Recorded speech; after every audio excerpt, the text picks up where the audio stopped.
ನಮಸ್ಕಾರ. ರೇಣುಕಾಸ್ವಾಮಿ ಕೊಲೆ ಪ್ರಕರಣದಲ್ಲಿ ಜೈಲು ಸೇರಿದ್ದ ನಟ ದರ್ಶನ್ ಹಾಗೂ ಪವಿತ್ರ ಗೌಡ ಜೈಲಿನಿಂದ ಹೊರಬಂದಿದ್ದಾರೆ. ಜೈಲಿನಿಂದ ಹೊರಗೆ ಬರ್ತಾ ಇದ್ದ ಹಾಗೆ ಪತ್ನಿ ವಿಜಯಲಕ್ಷ್ಮಿ ದೇವಸ್ಥಾನಗಳಿಗೆ ತೆರಳಿ ತನ್ನ ಗಂಡನ ಆರೋಗ್ಯಕ್ಕಾಗಿ ಮತ್ತೆ ಪ್ರೇಯರ್ ಮಾಡಿದ್ದಾರೆ. ಇದರ ಬೆನ್ನಲ್ಲೇ ಪವಿತ್ರ ಗೌಡ ಅವರು ಏನ್ ಮಾಡಿದ್ದಾರೆ ಗೊತ್ತಾ?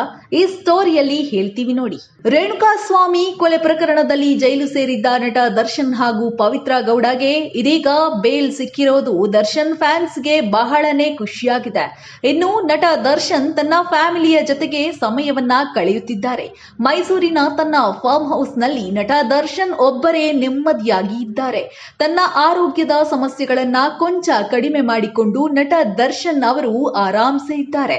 ಇತ್ತ ಪವಿತ್ರ ಗೌಡ ಅವರು ದರ್ಶನ್ಗಾಗಿ ಪೂಜೆ ಪುನಸ್ಕಾರ ಅಂತ ದೇವಸ್ಥಾನಗಳಿಗೆ ತೆರಳಿ ಪೂಜೆಗಳನ್ನ ಮಾಡ್ತಾ ಇದ್ದಾರೆ. ಪವಿತ್ರ ಗೌಡ ತನ್ನ ಫ್ಯಾಮಿಲಿಯ ಜೊತೆಗೆ ತೆರಳಿ ದರ್ಶನ್ಗಾಗಿ ದೇವರ ಪ್ರಾರ್ಥನೆಯನ್ನ ಮಾಡುತ್ತಿದ್ದಾರೆ.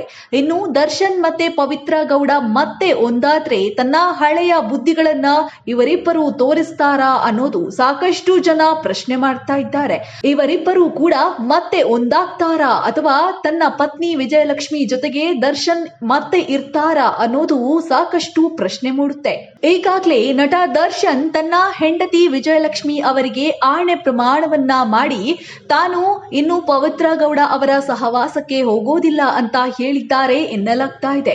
ಇದರಿಂದ ದರ್ಶನ್ ಅವರ ಪತ್ನಿ ಮಾಡಿದಂತಹ ಪೂಜೆ ಪುನಸ್ಕಾರ ಅವರ ಕುಟುಂಬಕ್ಕೆ ಒಳ್ಳೆಯದನ್ನೇ ಮಾಡಿದೆ ಎನ್ನಬಹುದು. ಜೊತೆಗೆ ತಾಯಿ ಚಾಮುಂಡೇಶ್ವರಿಯನ್ನ ಪೂಜಿಸಿ ತನ್ನ ಗಂಡನ ಬರುವಿಕೆಗಾಗಿ ವಿಜಯಲಕ್ಷ್ಮಿ ಕಾಯ್ತಾ ಇದ್ರು. ಈಗ ವಿಜಯಲಕ್ಷ್ಮಿ ಅವರ ಗೆಲುವು ಸಾಧ್ಯವಾಗಿದೆ. ಇದರಿಂದ ಮುಂದಿನ ದಿನಗಳಲ್ಲಿ ದರ್ಶನ್ ಹಾಗೂ ಅವರ ಫ್ಯಾಮಿಲಿ ಮತ್ತೆ ಖುಷಿಯಾಗಿ ಜೀವನವನ್ನ ನಡೆಸ್ತಾರಾ ಇಲ್ವಾ ಅನ್ನೋದು ಸಾಕಷ್ಟು ಜನ ಪ್ರಶ್ನೆ ಮಾಡ್ತಾ ಇದ್ದಾರೆ.